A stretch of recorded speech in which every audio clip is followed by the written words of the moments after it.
when Jack Mullen brought the original German magnetophones back from Europe at the end of the war, they put together a demo. Once he got them up and running, they put together a demo for the SMPE, which was now called SMPTE, in L.A. in the middle of the summer in 1947, I think. I don't know whether Dale Manquin was involved there or not, but in any event, one of the people at this meeting saw them take a pair of scissors and a roll of Scotch tape and splice out some problems. Well, the guy worked for Bing Crosby, and he went back to Crosby, and Crosby, listened to him very politely. He says, "We got to go see this thing." So the next thing you know, he's got a command performance with Mullen and the magnetophone, and the reason he was so interested is because they were doing all their radio shows direct to 16-inch disc, and you flub a line at 2950 and you start over again, which was, so he says, "I want some," and he was with ABC at the time. He put together the seed money for an obscure little company called Ampex, who at that point had one of the best precision machine shops on the planet, and they had guys that know how to run it, and they were doing precision machine parts for the military during the war, where a 10,000th of an inch was a big number. They could go down into less than a tenth with no trouble at all with this stuff, and it was all hand operated. There was no CNC at all. Anyway, Crosby got ABC to order up 50 machines, and it was the Model 200. And that order put Ampex on the map, and they spent a ton of money getting those machines together. But what they did that was so clever from a marketing standpoint, back when Ampex had some brains, is every place you would want to record music had Scully lathes. And so they built this machine, and the cabinet was exactly the same footprint as a Scully lathe. And it had Canon P connectors on it. And so at the end of a week, when they're closing down a disc mastering room, they would unplug the Scully, they would roll it out, they would bring in the Ampex, plug it in, and Monday morning you now have a tape suite. Well, that just about killed Scully, because their market for disc mastering it went down the tubes when tape came in. And they managed to struggle through, and they sold a lathe here and a lathe there, and it kept them going up until mid-60s, by which time Ampex had pissed off so many of their paying customers that those customers would buy any kind of a tape machine as long as it did not say Ampex on the front panel. And Ambrosius, who was the sales manager for Scully, went all over the countryside interviewing people that had Ampex machines. What do you like? What don't you like? One of the things that Ampex had done is they came out with the 440 and they rearranged the buttons.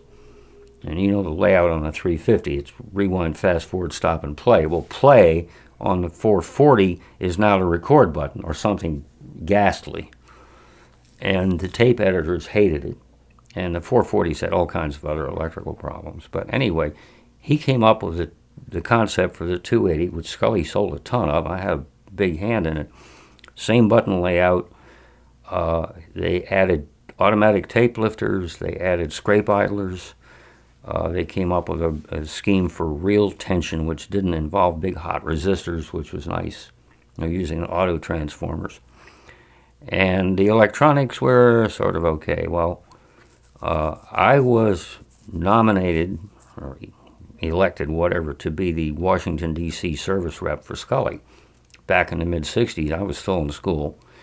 And there were two big clients for tape machines back then. One was the CIA, that we couldn't get close to. Nobody could get into the CIA without a presidential invite, practically. And the other was the Voice of America. And my friend Charlie Faulkner, who was the Scully sales rep at that point, big, tall guy, pretty heavy-set, booming voice. And he knew everybody and their grandmother at the Voice of America, like the palm of his hand, in first-name basis. So we're walking down the hall, and he's telling me something, and somebody hears him, and they run out and grab him by the arm and say, "Charlie, come on in, we want to buy some tape machines from you." We sold enough tape machines in about 6 weeks to keep Scully from going bankrupt, because they had basically tied all their money up in, and it was a matter of when, not if, they were going to have to pull the plug. So that got Scully off the ground in the tape machine business just about the time that Ampex had screwed every customer practically that they ever had, because at that point Ampex was all about video. And ever since the 2-inch quad machine first came out, they could write one invoice for an AG 440 for $1,500. They could take the same piece of paper and write an invoice for a quad video tape machine for $250,000. So do the numbers, and you know where they went with that whole thing. And they kept the audio around because they had to. The sales force wouldn't let them not have an audio machine because they were completing packages for TV stations. Well, Scully absolutely ate Ampex's lunch, and it took Ampex something like 12 or 13 years to finally get the 440 and the C model to the point where it was a halfway decent tape machine. They had all kinds of stupid problems, which they never should have had in the first place. But Scully did a whole lot of damage to Ampex, sort of poetic justice, after Ampex basically scuttled Scully's disc mastering business 15 years earlier. And so, and Scully got sold and conglomerated and finally disappeared. They ended up in Mountain View, California, and I never heard from him after that. But the 280 was a nice machine if you knew how to drive it. It had the same kind of break the tape characteristics that the 350 did if you weren't careful. But it was a pretty decent tape machine. They were reliable. You almost never had a machine go down on anything that had to do with the machine. I remember we sold some to the White House Communications Agency, and they called up one day and says, "We got a tape machine here with a bad playhead." So I went down there, and I look at this playhead, and it looks like it's been through the Civil War. It's all carved up. And I said, "What the hell is going on?" And they said, "We were editing tape with the razor blade on the head." So, the White House Communications Agency has a black budget. They have as much money as it takes. So we had to replace most of the heads on their machines. True story. That's your tax dollars at work. These bozos, they were all military, wearing suits, and they supplied the communications for anywhere that the president went. They had a couple of C-141s full of sound gear. And so when the president wanted to go to, East Bongo, whatever, they would have that airplane on the ground with all the cars and vehicles and sound gear, and that's how they did all their stuff. Well, I was a service rep for Scully for Washington, D.C., which included all of the government. So, we put Scullys everywhere. And I made some suggestions, some of which they bought and some of which they didn't. They had spent a ton of money. The first electronics that they had designed for them was a guy named Emery Cook. He was the designer. He had a record label called Cook Records up in Stamford, Connecticut or someplace. And he was doing live mono recordings with an Ampex 601 and somebody's microphone. But when it came to electronics, this poor slob didn't have a clue. And Scully had to literally abandon his work and all the money they had put into it. And then they hired Dan Cronin, who was a very good designer and owned a studio in New York. And he got the 280 electronics up and running. And then unfortunately, he was a light plane pilot, and one day he flew it into somebody's swimming pool. We don't know why. We think he had a heart attack. But anyway, over the years, they kept improving on it. They started off with 120 kilohertz bias. They went up to 180, which made a considerable improvement in both noise floor and just general sound quality. And they recorded a lot better than they played, and that was due to the playback head technology, plus the playback electronics and those things was nothing to write home about. And over the years, every time there's a new generation or there was a new generation of tape machines, the playback got better and better and better. And it keeps getting better today. The guy who ran the head lab for Ampex, a guy named Norton, when Ampex packed it in, he bought the head lab and set up Norton Magnetics. And they now have 2-track playheads, which at 30 IPS have no head bumps.